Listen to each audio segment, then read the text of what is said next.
Are you? My name is Manoj. So आज हम लोग पढ़ने वाले हो क्लास 10 बायोलॉजी का chapter the fundamental unit of life. देखो चैप्टर बहुत आसान होने वाला है, क्यों? क्योंकि बायोलॉजी का अपना फर्स्ट चैप्टर है। इसके अलावा भी हम इस चैप्टर को क्लास 8 में पढ़ चुके हैं। क्लास 8 में हमें डिटेल में पढ़ाया गया था कि इसके हर एक पार्ट्स के बारे में पढ़ाया गया था, और बाकी इस चैप्टर में हमारे लिए कुछ नया है, बाकी सब पुराना है। तो सब समझ में आ जाने वाला है। बहुत सिंपल चैप्टर है the fundamental unit of life, यानी कि हम इस चैप्टर में सेल के बारे में फंडामेंटल यूनिट ऑफ लाइफ में ऐसे क्यों बोले? क्योंकि लाइफ मतलब क्या होता है? All living beings. देखो जो भी जितने भी लिविंग बीइंग्स होते हैं सिर्फ उनके पास ही एक लाइफ होती है, नॉन लिविंग थिंग के पास नहीं होती ना। तो ये लाइफ क्यों? लाइफ मतलब लिविंग थिंग के पास। लिविंग थिंग की फंडामेंटल यूनिट। फंडामेंटल यूनिट मतलब वो चीज जो कि बहुत ज्यादा जरूरी है। क्या जरूरी है? सेल जरूरी है। कोई भी बड़ी से बड़ी चीज हो वो किससे बनी होती है? सेल से बनी होती है, लेकिन सिर्फ और सिर्फ क्या? Living thing. ठीक है, सेल के बारे में समझ में आ गया। बाकी सेल की डेफिनेशन तो आपको याद है, the structure and the basic unit, the building block, the fundamental unit, ये सारे वर्ड्स हैं जो कि सेल को डिफाइन करते हैं। ठीक है, सेल डिस्कवरी समझते हैं जो कि बहुत जरूरी है, और जो पेपर है उसमें ना 100% ही आएगा। समझते हैं क्या है इसमें? इसमें है अपने 6 लोग हैं, इन 6 लोग को हमें नाम याद रखना है, और साथ साथ में उन्होंने कब ये जो सेल से रिलेटेड जो भी काम है उन्होंने कब किया था इसी डेट याद रखिए। समझते हैं कौन कौन किया, क्या क्या किया। पहले थे रॉबर्ट हुक, जिन्होंने 1665 में क्या किया? इन्होंने अपना एक सबसे पहले माइक्रोस्कोप का इन्वेंशन कौन किया था? रॉबर्ट हुक ने किया था। तो इन्होंने सबसे पहले क्या कर लिया भाई? माइक्रोस्कोप बना लिया। अब भाई अगर आप कुछ नया बनाते हो तो क्या करना चाहते हो? उसका इस्तेमाल करना चाहते हो, आप देखना चाहते हो ना कि वो क्या क्या किया है। तो इन्होंने क्या किया? पहले उसका इन्वेंशन किया किसका? माइक्रोस्कोप का। फिर उन्होंने सोचा क्यों ना माइक्रोस्कोप के नीचे कुछ देखा जाए। तो अगर आप कभी देखो जो बड़े बड़े पेड़ होते हैं, अच्छा आपने कभी आम का पेड़ तो देखा होगा, आम के पेड़ की जो सबसे बाहरी वाली परत होती है जो कि ब्राउन कलर की होती है ना, उसे कहते हैं कॉर्क। तो अगर कभी एग्जाम में पूछ ले कॉर्क क्या होता है, द आउटर मोस्ट लेयर और कवरिंग और प्रोटेक्टिव लेयर और the covering of the plant is known as the cork. ठीक है, अभी जो कॉर्क है इसको उन्होंने माइक्रोस्कोप के नीचे देखा था। माइक्रोस्कोप के नीचे देखा तो इनको भाई क्या दिखा था? इनको दिखा था कुछ ऐसे ऐसे ऐसे, इनको कुछ लिटिल लिटिल कंपार्टमेंट्स दिख गए थे। बना दे रहे हैं ना, ठीक है, इनको लिटिल लिटिल कंपार्टमेंट दिखा थे, और इन्होंने इसको नाम दे दिया था सेल। यानी कि इन्होंने क्या किया भाई? इन्होंने वही काम किया कि भाई इन्होंने क्या किया कि भाई जो सेल है इनको किसी के बारे में कुछ पता नहीं था, बस इन्होंने नाम दे दिया कि मेरा मन किया सेल दे दिया। अब ऐसा क्यों? क्योंकि ये लिटिल लिटिल कंपार्टमेंट है ना, ये जो सेल है ये एक वर्ड से आया है जो कि एक लैटिन वर्ड है, दैट इज सेलुला। सेलुला क्या है भाई? एक लैटिन वर्ड है जिसको कि अब हम लोग पढ़ते हैं सेल। और इस सेलुला का मतलब क्या होता है? Little compartments. क्या मेरी इतनी बात समझ में आ गई? इतनी बात समझ में आ गई तो आगे बढ़ते हैं। ये हो गए अपने रॉबर्ट हुक जिन्होंने सेल का नामकरण किया। ठीक है, और लैटिन वर्ड लिटिल कंपार्टमेंट इसको याद रखना। ठीक है, अब आगे बढ़ते हैं। आई एंटोइन ल्यूनहोक। ठीक है, इस नाम की स्पेलिंग बड़े अच्छे से याद रखना, क्योंकि 100% नहीं, अगर आप अच्छे से याद कर लो तो इसे नहीं गलत होगी। ठीक है, मुझसे गलत हुई थी और मैं सब बता रही हूँ, मेरे 1 नंबर कट गए थे। ठीक है, तो एंटोइन ल्यूनहोक जो थे 1674 में है। अब कैलकुलेट कर लेना कि कितने साल बाद आए थे, अप्रोक्सीमेट 14 साल बाद आए। ठीक है, 9 साल बाद, 9 साल बाद आए। तो इन्होंने क्या किया? एंटोइन ल्यूनहोक ने क्या किया था? इन्होंने अभी देखो रॉबर्ट हुक ने क्या किया? डेड सेल इन्होंने देखा था। देखो जो प्लांट की आउटर कवरिंग होती है ना वो डेड होती है। ठीक है, जो आउटर कवरिंग जो अभी मैंने आपको बताया कॉर्क, ये डेड होती है। इन्होंने क्या किया था? तो इन्होंने देखे थे जो सेल देखे थे, इन्होंने डेड देखा था। कौन? Robert Hooke. लेकिन जो आए थे एंटोइन ल्यूनहोक, इन्होंने डेड नहीं देखे थे, इन्होंने देखे थे लिविंग। तो देखो एग्जाम में आपको कंफ्यूज किया जा सकता है। अगर कोई पूछ ले भाई लिविंग सेल क्या है, लिविंग सेल कौन देखा है, तो आप सोचो कि रॉबर्ट हुक ने सबसे पहले पढ़ा। नहीं, लिविंग सेल सबसे पहले ल्यूनहोक ने देखा था। और अगर केवल सेल पूछे तो कौन देखा था? Robert Hooke. समझ में आ गया? इन्होंने क्या किया था भाई? इन्होंने प्रिमिटिव से थोड़ा बढ़ा चढ़ा कर देखा होगा। ठीक है, दोनों का नाम दोनों का समझ में आ गया। इसके बाद है रॉबर्ट ब्राउन। रॉबर्ट ब्राउन ने क्या किया? थोड़ा और मजबूत वाले माइक्रोस्कोप से देखा। मतलब मजबूत वाले माइक्रोस्कोप का क्या कहने का मतलब है कि उस माइक्रोस्कोप से ज्यादा क्या होगा? ज्यादा बड़ा दिखेगा।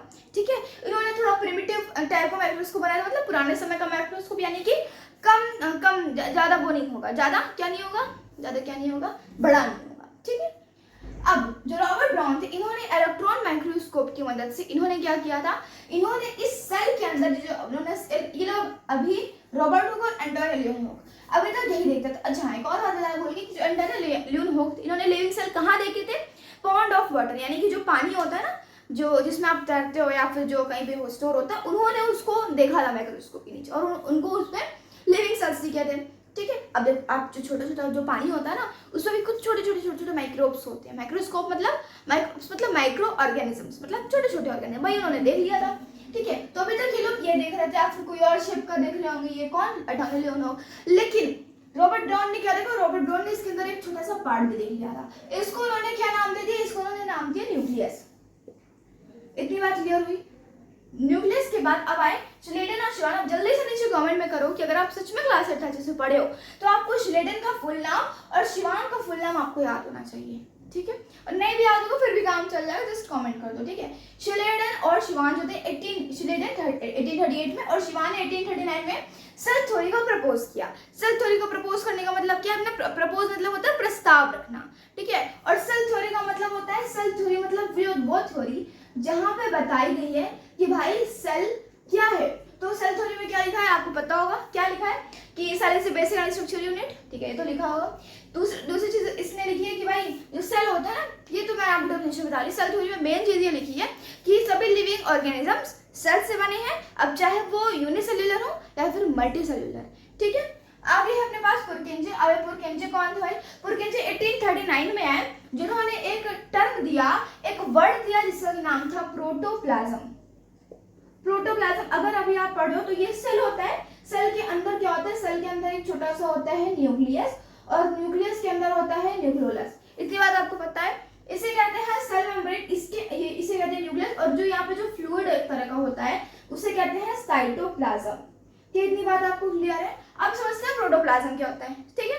ये जो न्यूक्लियस है और साइटोप्लाज्म को मिला के जो एक मटेरियल बनता है, मटेरियल नहीं बनता, जो पूरा ग्रुप है, इस ग्रुप को नाम दिया गया प्रोटोप्लाज्म। इन्होंने टर्म दिया था प्रोटोप्लाज्म, मतलब समझ में आ गया, cytoplasm plus all organelle present in a cell, ठीक है।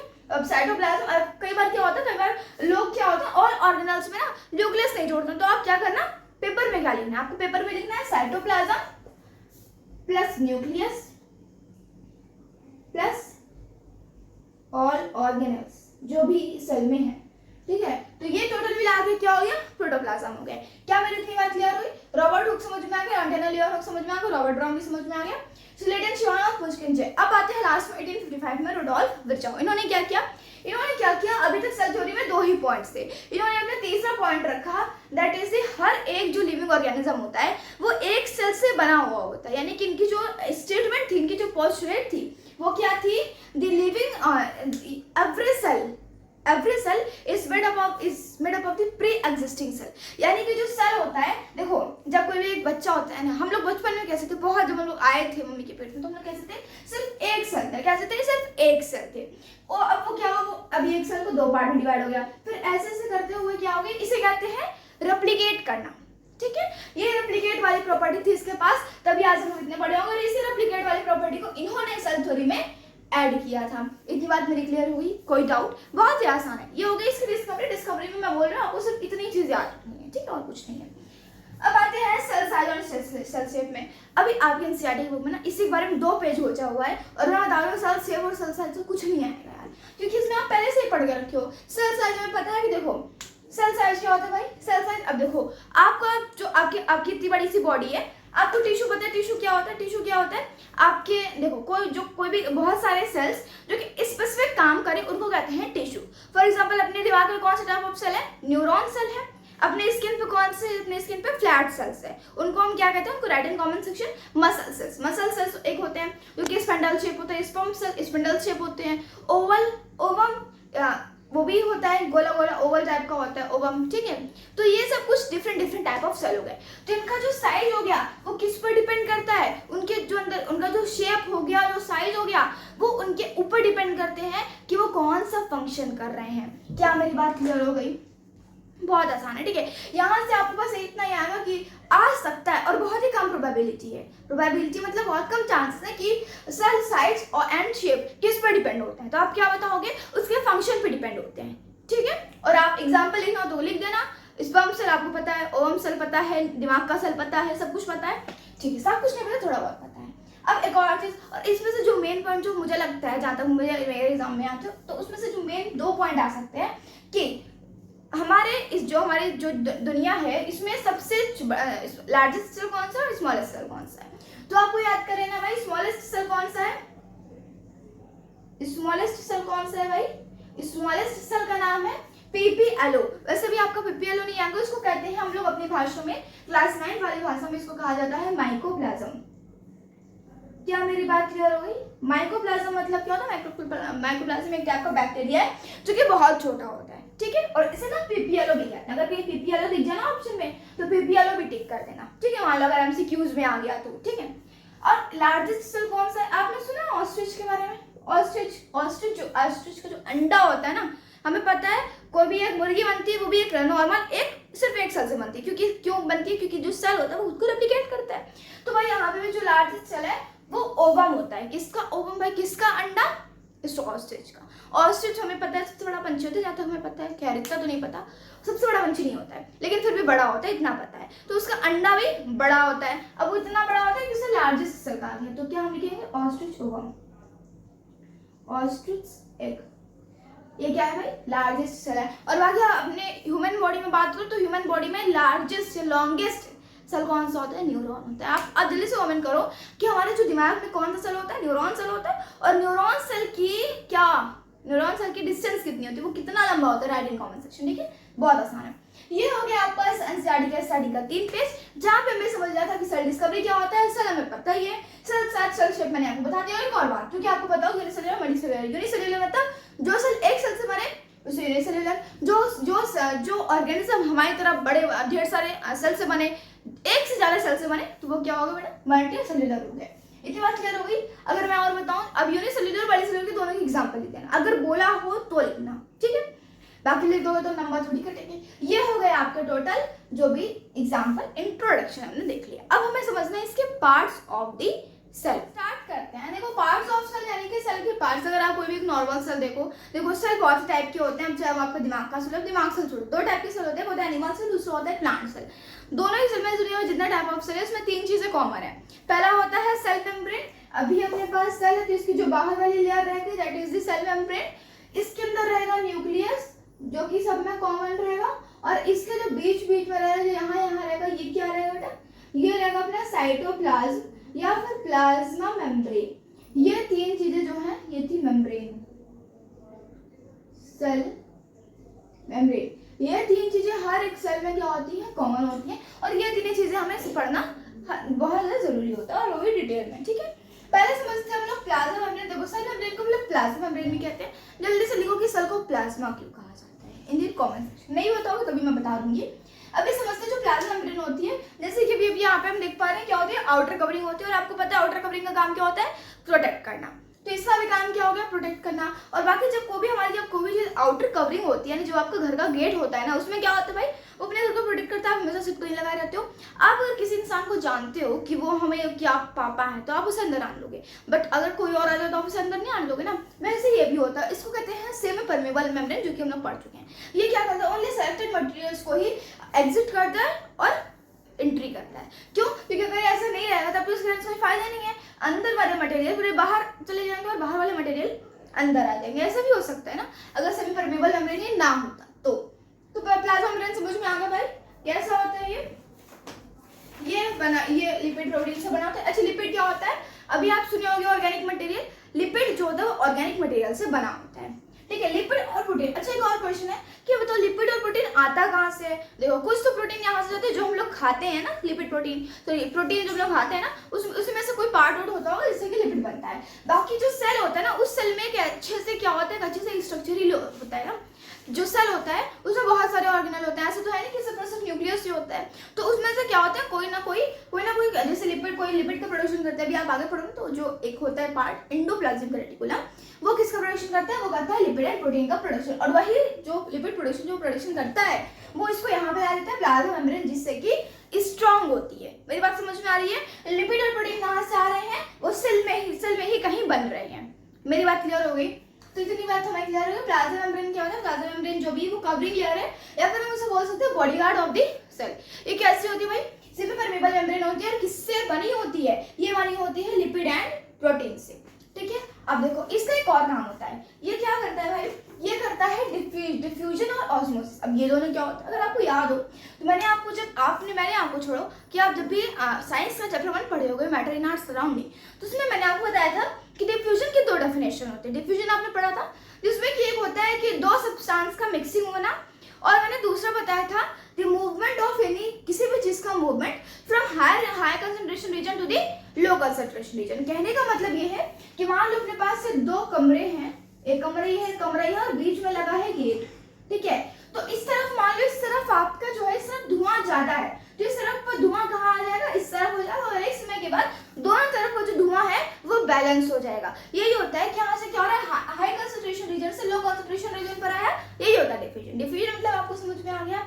तो अभी आप जानते हो, देखो आपने अगर क्लास 8 में पढ़ा हो तो आपने पढ़ा होगा रेस्पिरेटरी सिस्टम। इसमें आपने पढ़ा था लंग्स। लंग्स में आपने पढ़ा था एल्वोइले नाम का कोई सब्सटेंस है जो कि बहुत छोटा छोटा होता है लंग्स में।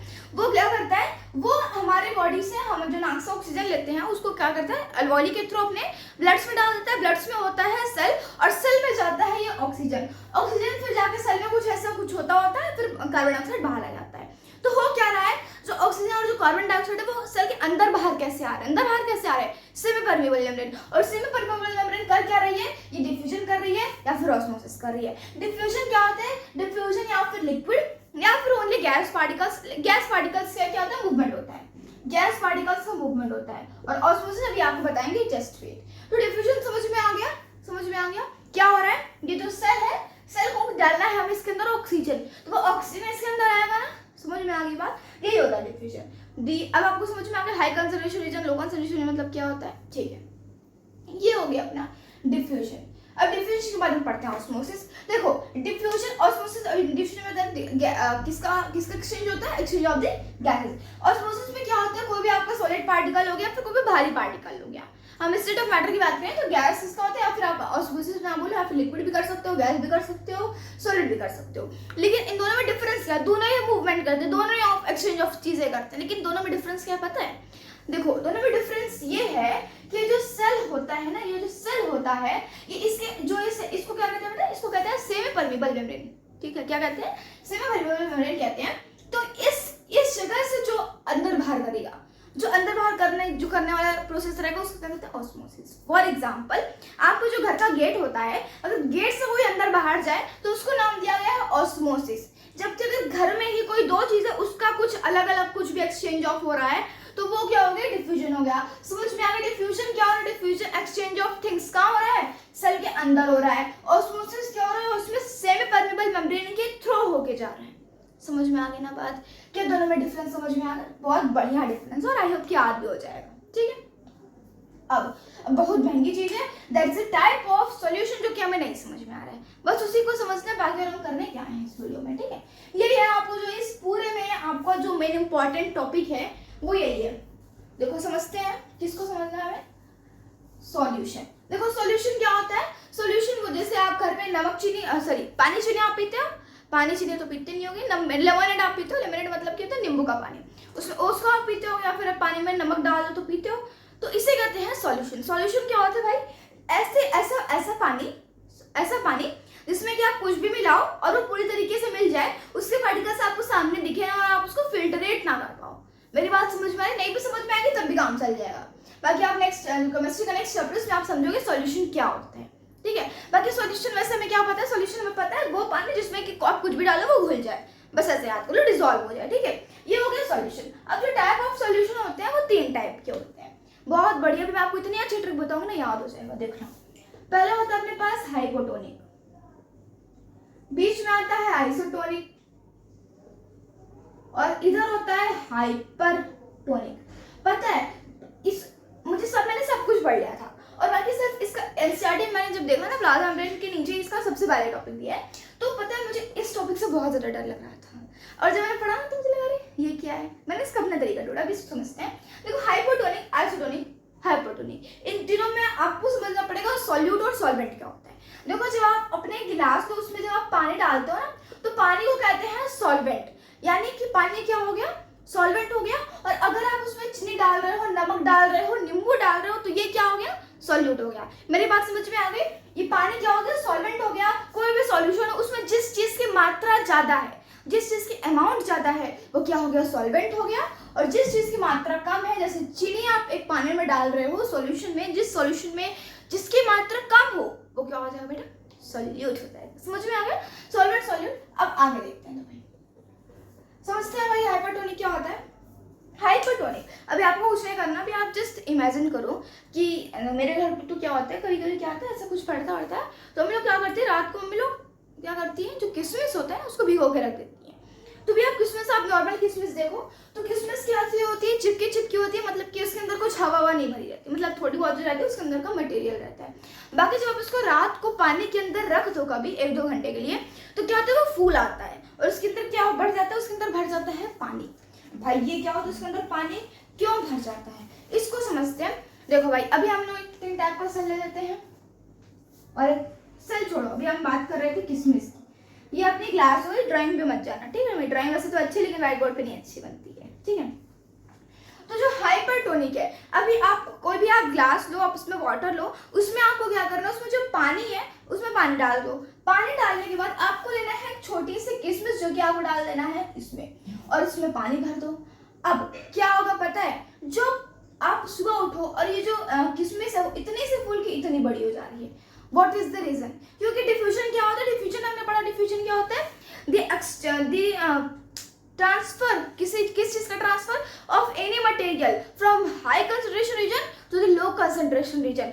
इस किशमिश के अंदर क्या पानी था? नहीं था, लेकिन होगा भी, लेकिन कम मात्रा में था। बाहर इसके पानी ज्यादा था, जिसकी वजह से जो पानी है वो इसके अंदर घुस गया। मेरी बात समझ में आ गई? अब दोनों तरफ पानी बैलेंस हो गया भाई, दोनों तरफ है, अब दोनों लोग खुश हो गए, अब सही है, मेरे पास है पानी, तुम्हारे पास भी पानी। समझ में आ गई मेरी बात? तो ये तो हो गया अपना हाइपोटोनिक। अच्छा, ये हाइपोटोनिक होता है, हाइपरटोनिक होता है, आइसोटोनिक, दोनों को समझते हैं। तो भाई जो हाइपोटोनिक होता है ना, अभी मैंने आपको बताया, इसमें क्या हो रहा है भाई, सेल स्वेल कर रहा है। स्वेल का मतलब क्या हो रहा है, यहाँ पे सेल छोड़ो, जो किसमें सेल है वो बड़ा हो रहा है। बड़ा होना मतलब क्या हो रहा है, स्वेल हो रहा है। क्या हो रहा है भाई? स्वेल हो रहा है। आइसोटोनिक सॉल्यूशन, अब मान लो आपने गिलास रखा और उसमें इसी ये जो आपने रखा है ना, इसी किशमिश को आपने इसके अंदर रख दिया, और फिर जब आप इसको अगली सुबह देखो ना तो उसमें कोई चेंजेस नहीं रहेगा। क्यों चेंजेस नहीं रहेगा? क्योंकि देखो, इसके बाहर भी पानी, इसके अंदर भी पानी। पानी कहाँ है भाई? पानी बराबर है, दोनों लोग खुश हैं, तो क्या कोई चेंजेस है? नहीं आएगा। तो हम यहाँ लिखेंगे नो चेंजेस। वही हाइपरटोनिक में हम क्या करेंगे, पानी बिल्कुल डालेंगे ही नहीं, और जो किशमिश है, इसी वाली किशमिश को उठा के हम लोग इसमें डाल देंगे। जब आप अगली रात को देखोगे तो जो किशमिश है वो कैसी हो जाएगी पता है? ये ऐसी हो जाएगी किशमिश, पहले वाली की तरह। क्यों पता है? क्योंकि, और यहाँ पे क्या हो रहा है, सेल बड़े से छोटा है, जिसे कहते हैं स्ट्रिंग होना। अभी समझ में नहीं आ रहा, एक बार और समझते हैं। हो क्या रहा है, मार्कर को दूर रख देते हैं। हाँ, हाइपोटोनिक मतलब क्या हो गया? हाइपोटोनिक मतलब जहां पे सेल स्वेल करे, मतलब बड़ा हो, ठीक है। एसिटोनिक अभी भगा दो। हाइपरटोनिक मतलब जहां पे सेल छोटा। होता क्या है, जब हाइपोटोनिक में क्या होता है, जब आप हवा जाती है ना अपने सेल के अंदर, तो क्या होता है, सेल ना फूल आता है। जब अपने जो लंग्स होता है ना, उसमें जब हवा जाती है तो वो लंग्स फूल आता है।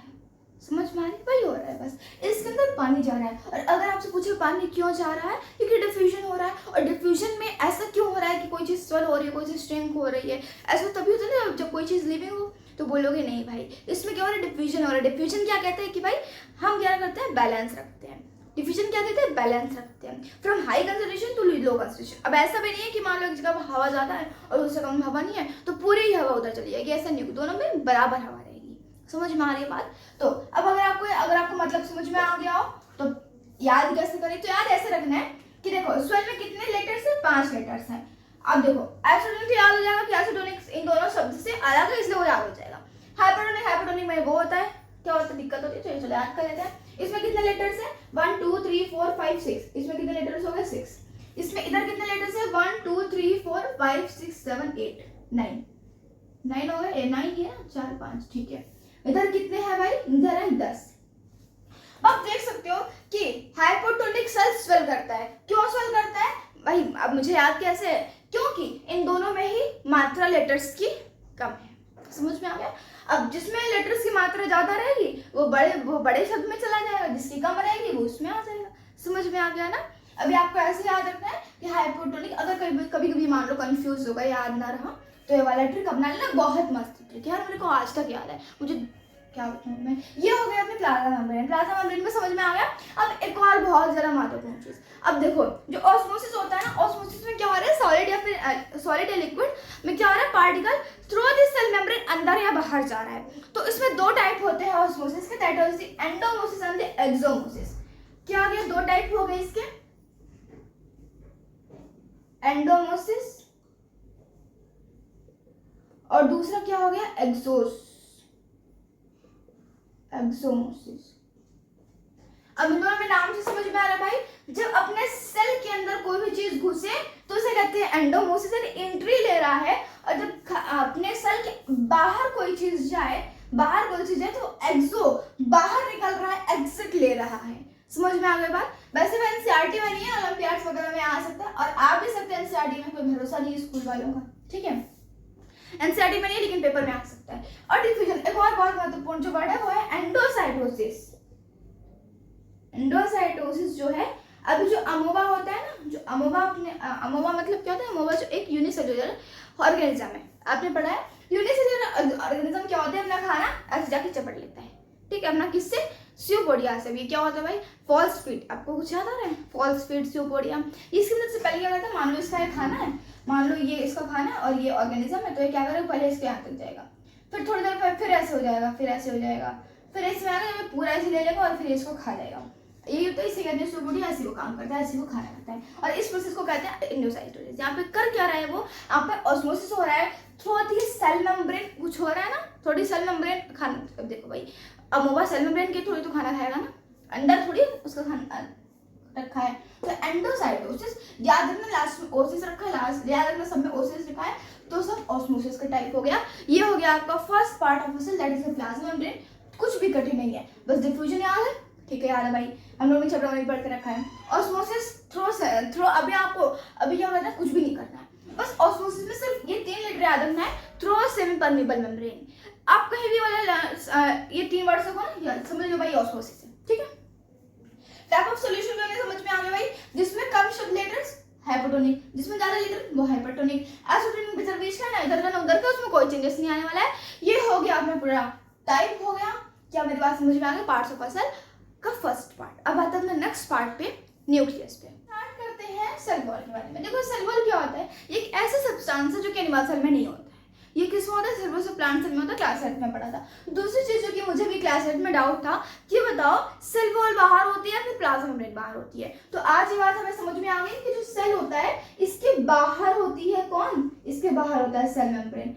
क्या होता है भाई, इसके बाहर होता है अपने पास cell membrane, sorry cell wall, ठीक है। किसमें प्रेजेंट रहेगी, ये प्रेजेंट रहेगी प्लांट सेल में। दूसरी चीज सेल मेम्ब्रेन क्या था, सेल मेम्ब्रेन लिविंग था तभी उसमें से चीजें पास हो रही थी, लेकिन सेल वॉल क्या होती है, सेल वॉल होता है नॉन लिविंग होता है। देखो जब कोई चीज लिविंग होती है तो वो अपना शेप चेंज कर सकती है, जैसे कि हम लिविंग है वो अपना शेप चेंज कर सकते हैं, लेकिन जो नॉन लिविंग होते हैं वो क्या अपना शेप चेंज करेंगे, नहीं करेंगे, तो इनका शेप फिक्स रहेगा। और इस शेप को क्या, इसको क्या कहते हैं, सॉलिड में हमने पढ़ा ना, सॉलिड की वो प्रॉपर्टी जिससे कि वो अपने शेप ना चेंज करे उसको कहते हैं रिगिड। तो इसी बात वही प्रॉपर्टी ये भी ऑब्वियसली सॉलिड ही हो गया, मतलब जब अपना चेंज नहीं शेप चेंज कर रहा है तो वो सॉलिड ही हो गया, तो वो क्या हो गया, वो रिगिड हो गया। बात समझ में आ गई। देखो सेल मेम्ब्रेन जो था वो बना था लिपिड एंड प्रोटीन से। किससे बना था, लिपिड एंड प्रोटीन से बना था।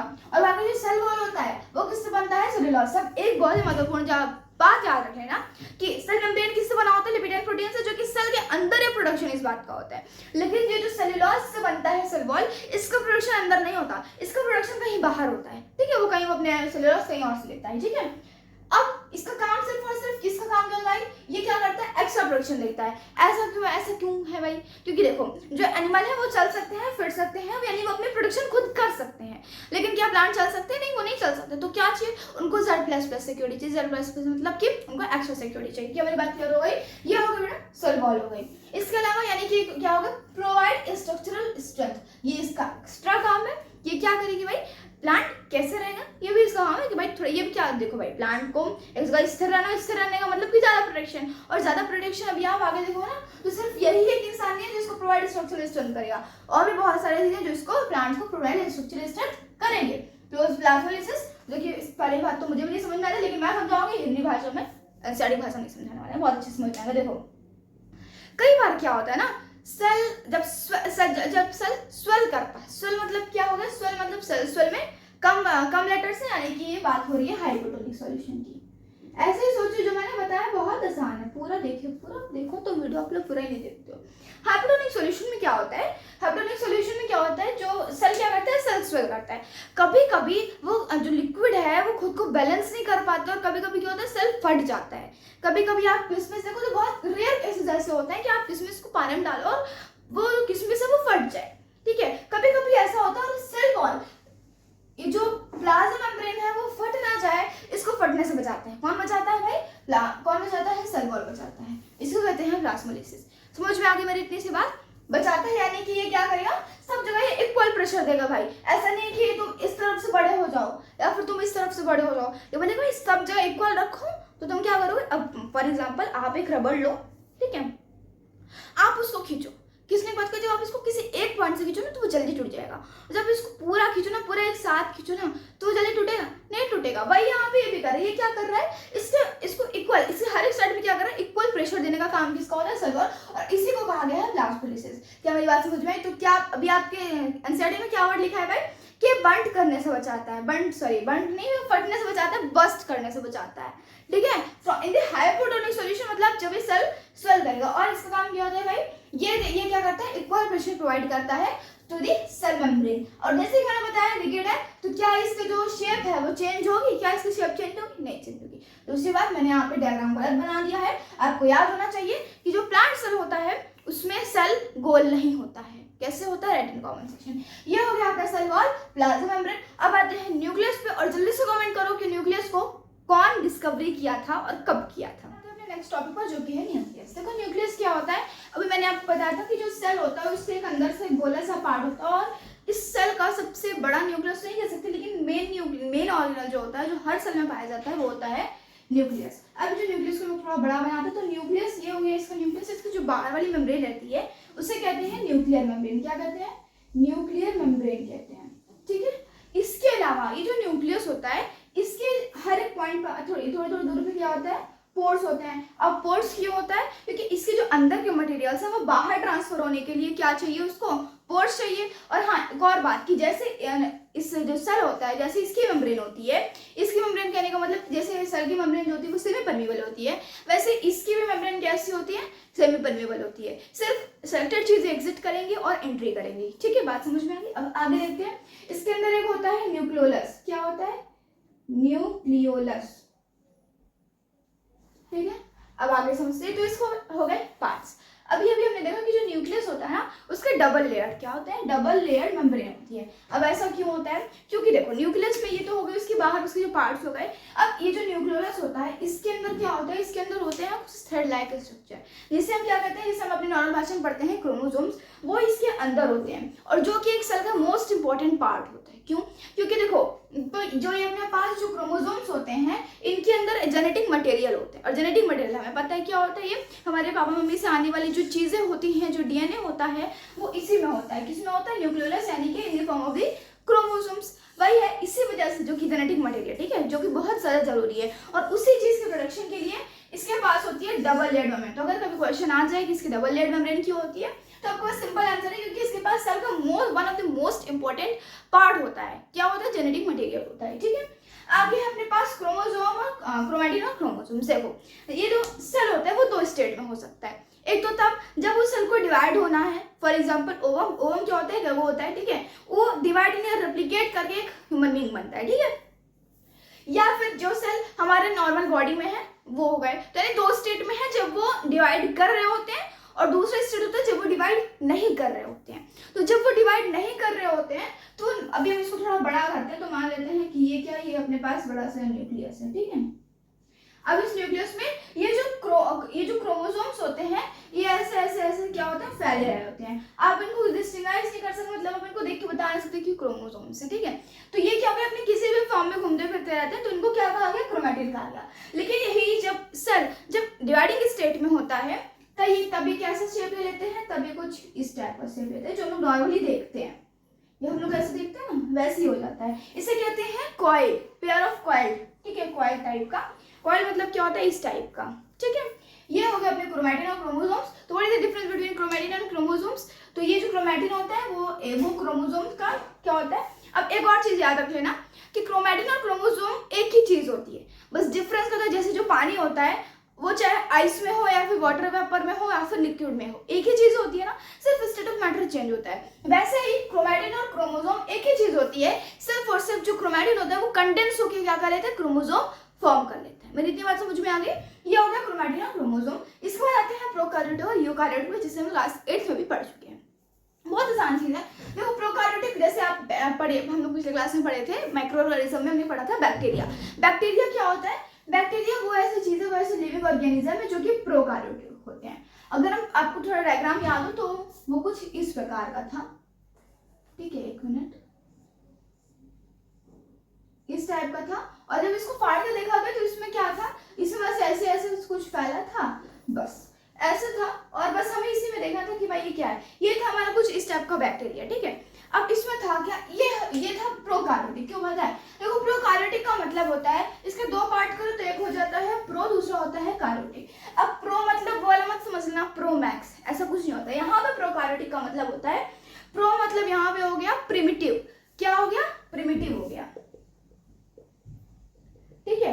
और कैरियोटिक का मतलब क्या होता है, न्यूक्लियस होता है। वैसे यू का मतलब होता है ट्रू और कैरियोटिक का मतलब होता है न्यूक्लियस, ठीक है। दोनों में अंतर क्या है, नाम से जब इसका आपको मतलब समझ में आएगा तो ये समझ लेना कि ऐसे सेल जो कि प्रिमिटिव टाइप के, प्रिमिटिव टाइप के मतलब कि उसमें जो न्यूक्लियस रहेगा वो वेल डिफाइंड नहीं रहेगा। वेल डिफाइंड ना होने का मतलब कि उसमें से अच्छी सी न्यूक्लियस नहीं रहेगा। लेकिन यूकैरियोटिक में क्या रहेगा, न्यूक्लियस अच्छे से रहेगा। कहने का मतलब क्या भाई, अच्छे से ना रहना, अच्छे से ना। देखो मतलब ये है कि जो प्रोकैरियोटिक होते हैं ना, उसमें जो न्यूक्लियस होता है ना, उसके न्यूक्लियस की जो आउटर मेम्ब्रेन होती है, डायरेक्टली से डबल लेयर्ड मेम्ब्रेन या फिर न्यूक्लियर मेम्ब्रेन, वो उसमें नहीं होती है।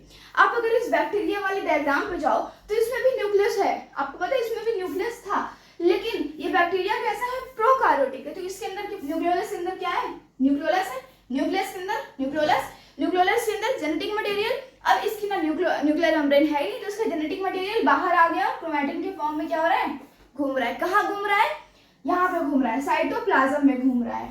मेरी बात समझ में आ गई? यही होता है प्रोकैरियोटिक, ठीक है। यूकैरियोटिक क्या होता है, जैसे हम लोग एनिमल सेल है, इस एनिमल सेल में क्या होता है, इसके अंदर होता है, इसके अंदर ये न्यूक्लियोलस, ये से कहते हैं वेल डिफाइंड न्यूक्लियोलस।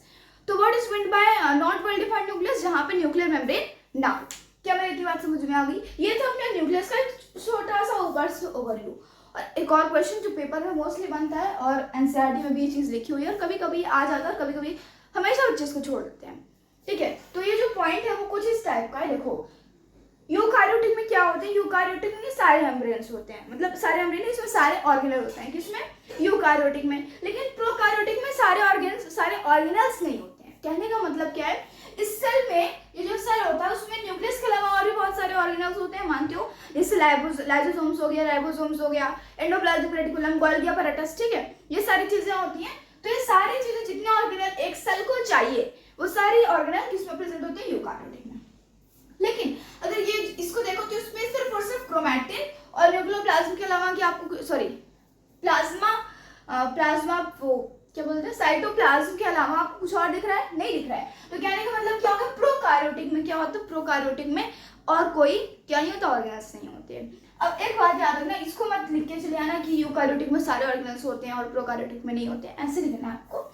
यूकैरियोटिक क्या होता है, यूकैरियोटिक में जितने भी मेम्ब्रेन वाली चीजें होती है, सारे ऑर्गेनल्स प्रेजेंट होते हैं, चाहे वो मेम्ब्रेन वाली हो या ना मेम्ब्रेन वाली हो। फॉर एग्जाम्पल अभी आप और भी जितने ऑर्गेनल होते हैं सबके पास मेम्ब्रेन होती है, लेकिन अभी आप राइबोसोम से जाके मिलो तो राइबोसोम के पास क्या नहीं होती है, मेम्ब्रेन नहीं होती है। तो यूकैरियोटिक के पास सारे ऑर्गेनल्स होते हैं, चाहे वो मेम्ब्रेन वाले हो या फिर मेम्ब्रेन वाले ना हो, जैसे कि राइबोसोम। लेकिन प्रोकैरियोटिक के पास क्या होता है, प्रोकैरियोटिक के पास सिर्फ और सिर्फ वही ऑर्गेनल्स होते हैं जिसमें कि मेम्ब्रेन नहीं होते हैं। अब न्यूक्लियस तो फिर भी एक ऑर्गेनल, लेकिन उसने न्यूक्लियस की मेम्ब्रेन ही भगा दी, ठीक है, हटा दी है। लेकिन और कौन सा जिसके पास ऑर्गेनल नहीं होता, राइबोसोम्स, तो वो इसके पास होता है। ये हो गई इसकी पूरी डेफिनेशन। बाकी अगर आप एनएम पढ़ो, एनएम मतलब क्या होता है, नैनोमीटर, ठीक है, ये बहुत छोटा होता है। तो इसकी जो रेंज होती है ना 1 से 10 nm तक होती है, इसको आप अभी में यूएम लिखा है, ठीक है। और यूकैरियोटिक में 10 से 50 के बीच में इसकी रेंज आती है। वैसे ये इतनी जरूरी नहीं है, अभी जो मैंने बताया जस्ट इतनी जरूरी है कि होता क्या है। इसके अलावा ये तो मैंने आपको बता दिया कि प्रोकैरियोटिक और यूकैरियोटिक में क्या होगा, सिर्फ वही ऑर्गेनल्स रहेंगे जिनके पास ऑर्गेनल्स नहीं, जिनके पास मेम्ब्रेन नहीं होती है।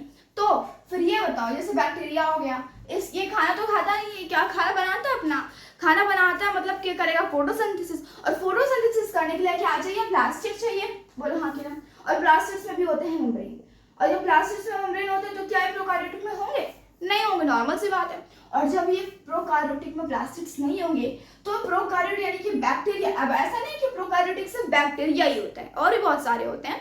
तो फिर क्वेश्चन ये उठता है कि मान लो अगर प्रोकार्योटिक का काम पड़ गया फोटोसिंथेसिस करने का, तो वो कैसे करेगा, उसके पास तो प्लास्टिड ही नहीं है। तो इसका आंसर एक सिंपल सा है, इसका आंसर आपकी बुक में लिखा है, एनसीईआरटी बुक में, associated with the membranosus vesicles, यानी कि इसके पास होती है मेम्ब्रेनियस वेसिकल्स, जिसके थ्रू वो क्या करता है, फोटोसिंथेसिस करता है। और जब यूकार्योट के पास अच्छे से वेल डिफाइंड सब कुछ होता है। तो ये हो गया अपने पास न्यूक्लियस। क्या मेरी सारी बात क्लियर हो गई? किसी भी चीज में डाउट हो तो राइट इन कमेंट सेक्शन। अब आते हैं नेक्स्ट टॉपिक पर। Endoplasmic reticulum. देखो एंडोप्लाज्मिक रेटिकुलम क्या होता है, ये जो एंडोप्लाज्मिक रेटिकुलम होता है वो क्या करता है, देखो भी हम एक थोड़ी सी समझते हैं। जो सेल होता है, मैंने जब आपको प्लाज्मा मेम्ब्रेन जब मैं पढ़ा रही थी तब हमने पढ़ा था कि प्लाज्मा मेम्ब्रेन किससे बना होता है, लिपिड एंड प्रोटीन से। अब वो लिपिड एंड प्रोटीन का प्रोडक्शन कहाँ से होता है, यहाँ से होता है। तो जो सेल की जिस मिनरल्स की, सॉरी मिनरल नहीं, जितने भी प्रोटीन या फिर जितने विटामिन की जरूरत है वो सब कहाँ, यहाँ पे प्रोड्यूस होते हैं, कहाँ पे, एंडोप्लाज्मिक रेटिकुलम। बस यही इसका काम होता है। इसके और भी सारे काम है, उसको एक एक करके समझेंगे। अभी समझते हैं एंडोप्लाज्मिक रेटिकुलम। देखो एंडोप्लाज्मिक रेटिकुलम क्या होता है, ये एक, इसके पास एक मेम्ब्रेन होती है, ठीक है। ये कैसा होता है, network of membrane bound sheets, यानी कि कभी आप अच्छे से कभी आप इसका डायग्राम बनाओ ना तो कुछ इस टाइप का इसका डायग्राम बनेगा, ठीक है, इस टाइप को। ये तो ये क्या हो गई, इसकी ये शीट्स हो गई। इसका कुछ यही ऐसे कुछ ये शीट्स के थ्रू इकासी होती है, सेल में प्रेजेंट होती है, ठीक है। आगे देखते हैं, looks like long round vesicles. Vesicles मतलब क्या होता है, वेसिकल्स मतलब होता है नसें। वेसिकल्स पे मुझे भी पहले पढ़ने में दिक्कत होती थी, लेकिन अब समझ में आ गया वेसिकल मतलब क्या होता है, नस। आगे समझते हैं, इसके दो टाइप हो गए, आरईआर और एसईआर। आरईआर का फुल फॉर्म क्या होता है, रफ एंडोप्लाज्मिक रेटिकुलम, और ई एंडोप्लाज्मिक रेटिकुलम को ईआर भी बोला जाता है, ठीक है। एंडोप्लाज्मिक के आगे रफ लगाइए, यानी कि आरईआर हो गया। क्या हो गया, रफ एंडोप्लाज्मिक रेटिकुलम यानी आरईआर। अच्छा, पहली बात तो क्वेश्चन है कि रफ क्यों होता है, क्योंकि इसके पास होता है राइबोसोम। इसकी जो सरफेस होती है उस पर क्या होता है, छोटा छोटा छोटा छोटा रहता है राइबोसोम, जिसकी वजह से क्या होता है, ये रफ हो जाता है, हमें रफ दिखता है, ठीक है। और ऐसे रफ होता ही है। आगे देखते हैं, तो ये अब देखो भाई, राइबोसोम का काम क्या होता है, प्रोटीन सिंथेसिस। तो जब राइबोसोम इसके पास आ गया तो ये भी कुल मिला के क्या करेगा, प्रोटीन सिंथेसिस करेगा। तो आरईआर का मोस्टली कोई काम नहीं होता है, उसका सिर्फ काम होता है प्रोटीन सिंथेसिस करना, ठीक है।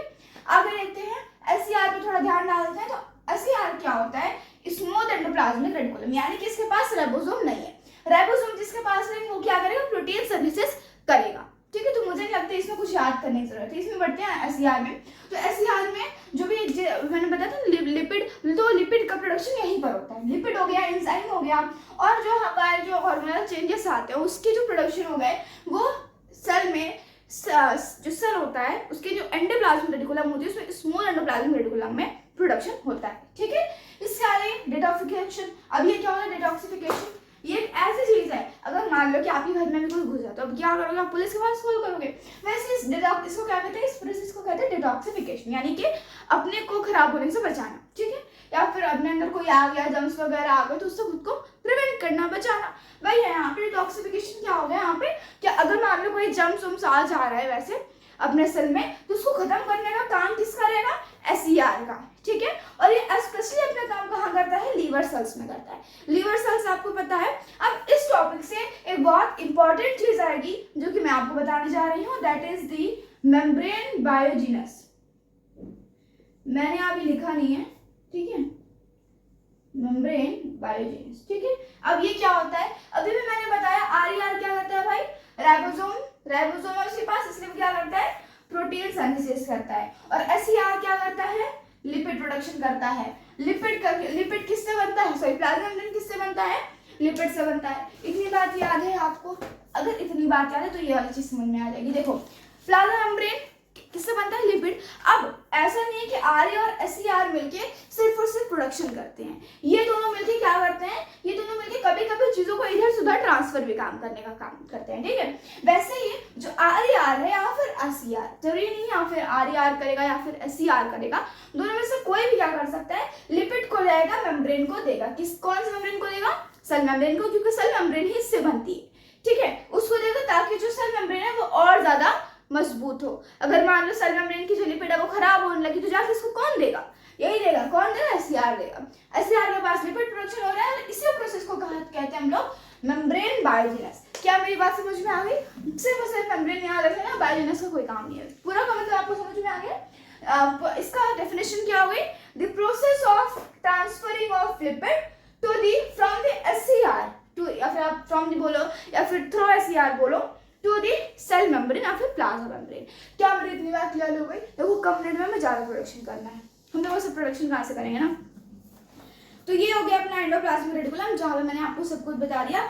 और ईआर, अभी मैं आपको ये इसके ईआर के दो टाइप हो गए। तो अगर आपको वही बोला जाए कि ईआर कोई भी चीज ट्रांसफर करता है तो समझ जाना कि ईआर का कोई अलग से टाइप नहीं होता कि एक चीज ऐसे सेल में ऐसे एक कोई ईआर है और दूसरा एसईआर दूसरा आरईआर, ऐसा नहीं है। यहाँ पे आपकी बुक में एक लाइन लिखी हुई है कि ईआर क्या करता है, ट्रांसफर करता है, एक तरीके से पैसेज की तरह काम करता है for the transferring of material. तो समझ जाना कि आरईआर और एसईआर दोनों ही मिलके क्या काम करते हैं, एक जगह से दूसरी जगह ट्रांसफर करने का काम करते हैं। ये हो गया अपना, ये क्या हो गया भाई, ये हो गया अपना पूरा एंडोप्लाज्मिक रेटिकुलम। अब आते हैं अपने नेक्स्ट टॉपिक, आते हैं गोल्गी अपैरेटस पे। ये क्या है, तीसरा वन ऑफ दी ऑर्गन है, ठीक है। अब जो गोल्गी अपैरेटस है ये डिस्कवर किया गया था बाय द कैमिलो गोल्गी, इसके द्वारा किया गया कैमिलो गोल्गी। और जब मैंने इसको डिस्कवर किया तो बाद में इन्हीं के नाम से इस ऑर्गन को नाम दे दिया गया था, दैट इज गोल्गी गोल्गी, आप देख ही सकते हो। इसके अलावा ये कैसा होता है, A system of membrane bound vesicles is called crystals। इसका ये जो लाइन है ना, इट इज वेरी इंपॉर्टेंट। मैं बता रही हूँ कि मेरे भी एमसीक्यूज में आया था और it is also come in olympiad, ठीक है। तो ये बहुत इंपॉर्टेंट लाइन है। क्रिस्टल जो वर्ड है ना बहुत महंगा वर्ड है, इसको याद कर लेना, ठीक है। क्रिस्टल क्या होता है, ये क्या होता है, देखो गोल्गी अपैरेटस आप देखो तो ये कुछ इस टाइप का होता है। वैसे मुझे भी एक चीज बनाने नहीं आता है, अब ये और आगे तक बढ़ता जा सकता है। मैं इसको आगे बढ़ाऊंगा तो ये ऐसे हो जाएगा, ठीक है। तो ये क्या है, एक तरीके से पैरेलल है। तो ये क्या मैं बताना चाहती हूँ, system of membrane bound vesicle. तो ये मेम्ब्रेन ही तो है, ये इसमें भी क्या होता है, वन मेम्ब्रेन होती है, इसमें क्या होती है, एक मेम्ब्रेन होती है। वेसिकल्स आप देख सकते हो, वेसिकल्स है, ठीक है। तो इनको क्या कहा गया, क्रिस्टल्स होते हैं। और दूसरी बात ये क्या होते हैं, एक दूसरे से पैरेलल होते हैं। कैसे होते हैं, पैरेलल होते हैं। आप देख ही पा रहे होगे ये इसके पैरेलल है, ठीक है। आगे देखते हैं इसका फंक्शन क्या होता है। इसका फंक्शन होता है रिसीव, पैक एंड डिस्ट्रीब्यूट। देखो अभी हमने पढ़ा कि अभी तक क्या हो रहा है, जो सेल है वो किसके द्वारा कंट्रोल किया गया, न्यूक्लियस के द्वारा।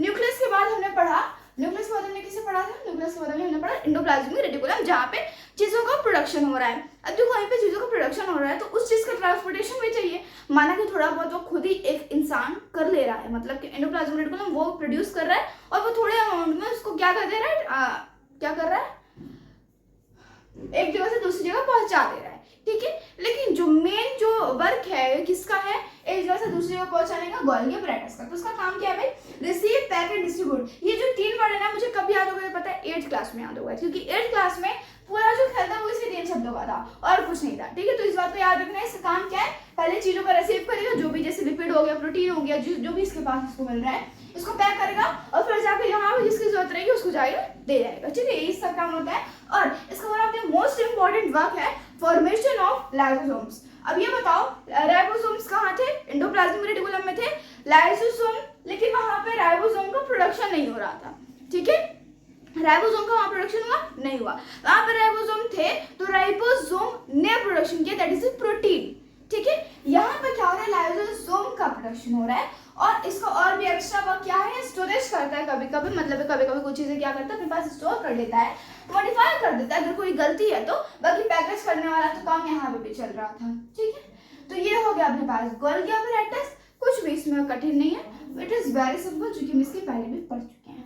अब आते हैं लाइसोसोम्स पे, आते हैं अपने लाइसोसोम्स पर। अब एक चीज थोड़ा सा याद करना, देखो लाइसोसोम क्या होता है, थोड़ा सा याद करो, हमने 8th में पढ़ा था कि एक ऐसी चीज होती है सेल में जिससे कि सेल कभी कभी क्या होता है, डेड हो जाता है। तो वो ऐसा कौन सा सब्सटेंस होता है, कौन सा ऑर्गेनेल होता है, दैट इज लाइसोसोम्स। अब इसको समझेंगे। इसके पास होता है डाइजेस्टिव एंजाइम। सब जल्दी से कमेंट करो, डाइजेस्टिव एंजाइम कौन बनाता है। अभी अभी मैंने आपको बताया था कि एंडोप्लाज्मिक रेटिकुलम में कौन सा बनाता है, स्मॉल एंडोप्लाज्मिक रेटिकुलम बनाता है। क्या क्या बनाता है, एंजाइम्स बनाता है, हार्मोनल के लिए कोई भी बनाता है, सब्सटेंस बनाता है, उसमें क्या मैंने बताया था, डाइजेस्टिव एंजाइम बनाता है। और लाइसोसोम्स क्या होता है, लाइसोसोम्स के पास बहुत ज्यादा पावरफुल डाइजेस्टिव एंजाइम होता है। डाइजेस्टिव एंजाइम नहीं होते, पेपर में लिखे ना पावरफुल डाइजेस्टिव एंजाइम होते हैं, और वो किसके द्वारा, यहाँ पे ब्रैकेट में लिख देना बाद में कि मेड बाय दी SER मतलब कि स्मूथ एंडोप्लाज्मिक रेटिकुलम। बाकी आप आंसर को बड़ा दिखाने के लिए इसको पूरा फुल भी कर सकते हो, फुल फॉर्म भी लिख सकते हो। आप देखते हैं इसको सेल का वेस्ट डिस्पोजल सिस्टम भी कहा जाता है। तो क्या ऑब्वियस सी बात है, अगर आपके पास कुछ बेकार चीज है तो आप उसको क्या कर देते हो, फेंक देते हो। वैसे यहाँ लाइसोसोम क्या कर देता है, जो भी इसके पास वेस्ट होता है उसको क्या करता है, डिस्पोज कर देता है, यानी उसको खा लेता है और फिर हो सकता है इससे कुछ चीज बनाने, बाकी मुझे तो डिटेल में नहीं पता। ठीक है, तो ये इसका काम क्या होता है, डिस्पोज कर देता है जो भी सेल का वेस्ट होता है। क्यों, क्योंकि इसके पास होता है डाइजेस्टिव एंजाइम जो कि SER के द्वारा बनाया गया होता है। अच्छा, मान लो आपके घर में कभी कभी क्या होता है, कभी कभी मान लो घर में कोई डाकू आ गया, तो अब इसका घर कौन सा है, इसका घर तो सेल है। अब इसके घर में अगर कोई भी आ जाता है, फॉर एग्जांपल कोई भी फॉरेन मटेरियल आ गया, फॉर एग्जांपल बैक्टीरिया आ गया, दूसरे टाइप का छोटा सा सेल आ गया, तो ये क्या करेगा, ये बोलता है भाई ये अभी ये आएगा, जैसे अभी कोरोना वायरस में हुआ था, तो एक टाइप का वायरस था, वो क्या करता है, वो किसी भी, अभी वैसे मुझे इतनी डिटेल में पता नहीं है, मैं जिस बता रही हूँ, ठीक है, तो वो जो वायरस था वो अपने सेल में घुस जाता है और फिर क्या करता है, अपने रेप्लिकेट बनवाने लगता है। तो ऐसे में क्या होता है, जो सेल होता है, जब भी कोई बाहर से कोई भी मटेरियल उसके अंदर आता है तो वो क्या कर देता है, बस्ट हो जाता है। क्यों, क्योंकि भाई उसके पास और कोई चारा नहीं है। अगर वो ठीक है, जब वो बस्ट हो जाएगा तो इसका जो डाइजेस्टिव एंजाइम, जो पावरफुल डाइजेस्टिव एंजाइम है, वो पूरे सेल में फैल जाएगा। जब पूरे सेल में फैल जाएगा तो जो वायरस जिधर भी रहेगा वो उसके साथ मिक्स होकर खत्म हो जाएगा। ठीक है, और तो ये किसका बस्ट हुआ, due to this cellular disturbance. It is very important word. यहाँ पे एक चीज आपको याद रखनी है, ये वर्ड भी आपको 2 नंबर आप ये वर्ड दे सकती है और 2 मिनट 2 नंबर हटा भी सकती है अगर नहीं लिखे तो। ठीक है, तो ये होगा अपने पास लाइसोसोम्स। अब समझते हैं माइटोकॉन्ड्रिया, जिसके बारे में हम पहले भी पढ़ चुके हैं। अब आते हैं माइटोकॉन्ड्रिया, तो हम इसको क्लास 8 समय वर्ड याद होगा, दैट इज माइटोकॉन्ड्रिया किसके लिए होता है, पावर हाउस ऑफ सेल। अब ऐसे क्यों होता है, क्योंकि जो सेल जो मेहनत करता है, वो लिपिड प्रोडक्शन कर रहा है, सेल क्या कर रहा है, वो इधर से उधर जा रहा है, तो सब उसको सब करने के लिए क्या चाहिए, एनर्जी चाहिए, और वो एनर्जी का प्रोडक्शन कहाँ होता है, माइटोकॉन्ड्रिया में होता है, इसलिए उसको कहते हैं power house of the cell. अब देखो, अपने इंडिया में जो करेंसी चलती है वो कैसे चलती है, रुपीज में चलती है। वैसे ही इसके पास जो एनर्जी प्रोड्यूस होती है वो किस फॉर्म में प्रोड्यूस होती है, ATP फॉर्म में। किस में प्रोड्यूस होती है, ATP फॉर्म में। अब ATP का फुल फॉर्म क्या होता है, एडेनोसाइन, क्या मैंने बोला, एडेनोसाइन ट्राइफॉस्फेट। इसको हम लोग यहाँ लिख देते हैं, एडेनोसाइन ट्राइफॉस्फेट। ठीक है, भैया होगा अपने ATP का फुल फॉर्म। आगे देखो, अभी हमने बताया कि जो मेम्ब्रेन होती है, बताया नहीं, बताने जा रहे हैं। ठीक है, तो माइटोकॉन्ड्रिया क्या होती है, डबल लेयर्ड मेम्ब्रेन होती है। क्यों, क्योंकि अब देखो जो माइटोकॉन्ड्रिया होती है ना, इसके पास डबल लेयर्ड मेम्ब्रेन होगी, क्योंकि उसको सेल के लिए वो करना है, क्या करना है, ATP प्रोडक्शन, एक एनर्जी प्रोडक्शन करना है। जब एनर्जी प्रोडक्शन करना है तो इसकी 2 लेयर हो गई, आउटर और इनर। तो जो आउटर होती है वो पोरस होती है और जो इनर होती है वो डीपली फोल्डेड होती है। जब डीपली फोल्डेड रहेगी तो उसका सरफेस बढ़ेगा। फॉर एग्जाम्पल, अभी आप क्या करो, एक पेपर लो, उसको सीधा सीधा अपने सामने रख लो, तो क्या हो जाएगा, वो इतनी बड़ी सी जगह में वो आ जाएगा, और उसी पेपर को चिमोड़ चिमोड़ के आप ऐसे अपने पास रख लो तो वो तो ढेर सारे पेपर आ जाएंगे ना। यही होता है, वही आप बताना चाह रहे हैं कि इनर जो होता है वो डीपली फोल्डेड होता है, जिससे कि इसका सरफेस एरिया बढ़ता है और ज्यादा से ज्यादा ATP प्रोडक्शन होता है। ठीक है, तो समझ में आ गई बात। पोरस इसको कवर कर रहा है, प्रोडक्ट प्रोवाइड कर रहा है प्रोडक्शन, और deeply folded surface area provide कर रहा है, ज्यादा से ज्यादा सरफेस एरिया प्रोवाइड कर रहा है फॉर द ATP प्रोडक्शन। बाकी ये स्पेशल इसलिए है क्योंकि किसी के पास अपना खुद का DNA होता है, खुद का राइबोसोम होता है, और जब किसी के पास राइबोसोम भी हो ना इसके अंदर, तो समझ जाने इसके अंदर प्रोटीन सिंथेसिस भी हो सकता है, यानी कि प्रोटीन सिंथेसिस खुद ही करता है, खुद इस्तेमाल कर लेता है। ठीक है, ये हो गया अपने पास माइटोकॉन्ड्रिया। अब आते हैं ribosomes and vacuoles. Vacuole, plastids और राइबोसोम्स पर देखो, वॉक्यूल क्या होता है, vacuole as a storage sac काम करता है। अब देखो, अभी अपने जितने भी ऑर्गेनल्स पढ़े हैं, हर एक ऑर्गेनल थोड़ा थोड़ा काम करता है, लेकिन उसका जो स्पेसिफिक काम होता है वो किसी एक मेन ऑर्गेनल को दिया जाता है। अभी तक हम लोग फॉर एग्जांपल गोल्गी अपैरेटस की बात कर चुके हैं, वो भी थोड़ा बहुत स्टोरेज करता है, लेकिन मेन स्टोरेज का काम किसका होता है, मेन स्टोरेज का काम होता है वैक्यूल का। ये स्टोरेज करता है, और ये एनिमल सेल में छोटा सा होता है, प्लांट सेल में बड़ा सा होता है। फॉर एग्जांपल जो प्लांट सेल होता है ना, उसमें का 60 to 90% भाग कौन लिया रहता है, वैक्यूल लिया रहता है। अब इसका फंक्शन क्या होता है, ये प्लांट को टर्जिडिटी और रिजिडिटी प्रोवाइड करता है। रिजिडिटी मतलब पता है, टर्जिडिटी मतलब क्या होता है, रिजिडिटी टर्जिडिटी एक ही होता है, मतलब उसको क्या करता है, टफनेस प्रोवाइड करता है कि भाई तुम सीधा जाओ, क्या है जाओ, सीधा जाओ। बाकी ये न्यूट्रॉन्स को स्टोर करता है। ठीक है, और फॉर एग्जांपल जैसे कुछ यूनिसेल्युलर ऑर्गेनिज्म होते हैं, वैसे हम लोग मल्टीसेलुलर है, ठीक है।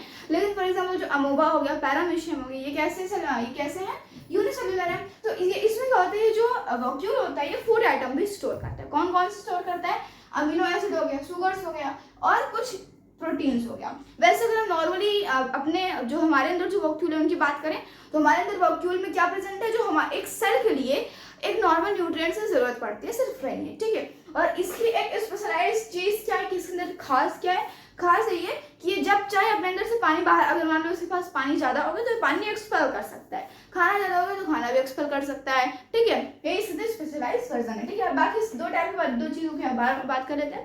राइबोसोम उसमें कोई टॉपिक दिया नहीं क्लास है ना, बट फिर भी समझ जाते हैं। राइबोसोम में पता है कैसे होता है, छोटा बनाता है। मान लो अगर हम सेल डायग्राम बनाए तो उसमें हमें कुछ नहीं करना, बस हमें इस टाइप का कुछ इस तरह देना, तो ये क्या हो जाएगा अपने पास, ये हो जाएगा राइबोसोम, ठीक है। राइबोसोम में पढ़ चुका हूँ, उसमें कुछ नहीं करना है। प्लास्टिड्स को देख लेते हैं। प्लास्टिड जो होता है वो क्या होता है, वो किसमें प्रेजेंट होता है, सिर्फ और सिर्फ प्लांट्स में प्रेजेंट होता है। और one of the most important जो मैं बात आपको बताने वाली हूँ वो ये है कि प्लास्टिड्स में डबल लेयर मेम्ब्रेन होती है। कितनी मेम्ब्रेन होती है, 2 मेम्ब्रेन होती है। बहुत बच्चे नहीं पढ़ते हैं। प्लास्टिड्स सिर्फ उसकी 2 वैरायटीज हैं। पहला होता है क्रोमोप्लास्ट, दूसरा होता है ल्यूकोप्लास्ट। क्रोमोप्लास्ट लीव ऊपर प्रेजेंट रहता है और क्रोमोप्लास्ट के अंदर भी एक प्लास्ट प्रेजेंट रहता है, that is the chloroplast. Chromoplast और क्लोरोप्लास्ट में अंतर होता है, ठीक है। क्लोरोप्लास्ट यानी कि क्लोरोफिल, और क्रोमोप्लास्ट के अंदर क्या है, क्लोरोप्लास्ट है। क्लोरोप्लास्ट के अंदर ग्रीन पिगमेंट है। बाकी जो क्रोमोप्लास्ट होता है ना, इसके अंदर और भी कलर के पिगमेंट्स होते हैं, जिसकी वजह से जो पेड़ होता है, अभी आप कभी कभी देखो ना, जो पेड़ होता है ना, कभी कभी वो उसकी जो रंग होता है, कभी कभी लाल होता है, अब उसका रंग बदलता रहता है। तो क्यों बदलता है, क्योंकि वो बदलता नहीं, गिरगिट नहीं है, मतलब अलग अलग पेड़ का अलग अलग कलर होता है ना। तो किसकी वजह से होता है, क्रोमोप्लास्ट की वजह से होता है। क्रोमोप्लास्ट के अंदर जिस पिगमेंट की संख्या ज्यादा रहेगी उसे वही पिगमेंट का कलर उस ट्री को मिलता है, ठीक है। बाकी आते हैं ल्यूकोप्लास्ट। तो ल्यूकोप्लास्ट कहाँ प्रेजेंट होता है, स्टेम और रूट्स प्रेजेंट होता है। अब इसका काम क्या होता है, राइट इन कमेंट सेक्शन। ये हो गया अपना पूरा पार्ट्स ऑफ दिस सेल, हमारा पार्ट्स ऑफ सेल कंप्लीट होता है। अब इसको कंप्लीट करने से पहले थोड़ा सा रिवाइज करते हैं। सबसे पहले हमने क्या पढ़ा, सबसे पहले हमने पढ़ा प्लाज्मा मेम्ब्रेन के बारे में, जहाँ पे हमने तीनों सॉल्यूशंस के बारे में पढ़ा।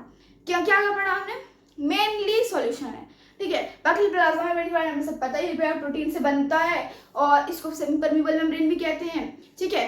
तो ये क्या क्या करता है, डिफ्यूजन और ऑस्मोसिस मेनली करता है। डिफ्यूजन क्या होता है, movement of high concentration region to the low concentration region. Osmosis क्या होता है, यही चीज होना, but through the semi permeable membrane, मतलब कि मेम्ब्रेन के अंदर बाहर होना, ये क्या हो गया, ऑस्मोसिस हो गया।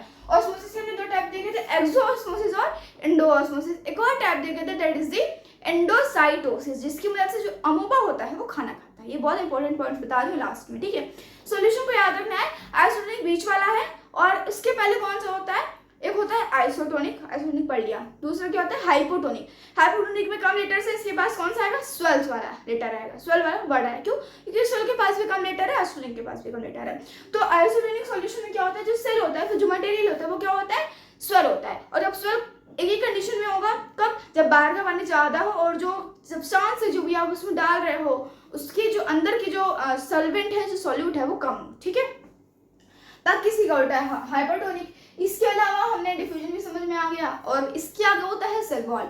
सेल वॉल जो कि सिर्फ प्लांट सेल में होता है, ये भी बात हमें पता है। अब इसका काम क्या होता है, इसको turgidity rigidity mainly cell wall provide करता है। सेल वॉल में एक टाइप का क्या होता है, प्लाज्मोलिसिस होता है। इसकी डेफिनेशन बहुत ज्यादा जरूरी है, याद कर लेना, पक्का आएगा, ठीक है। और सॉल्यूशन के बारे में भी 100% आएगा। इसके बाद हमने पढ़ा था किस बारे में, इसके बाद हमने पढ़ा न्यूक्लियस के बारे में। न्यूक्लियस में किसके बारे में आएगा, प्रोकार्योटिक और यूकार्योटिक के बारे में, और क्रोमैटिन या क्रोमोसोम के बारे में आ सकता है, ठीक है।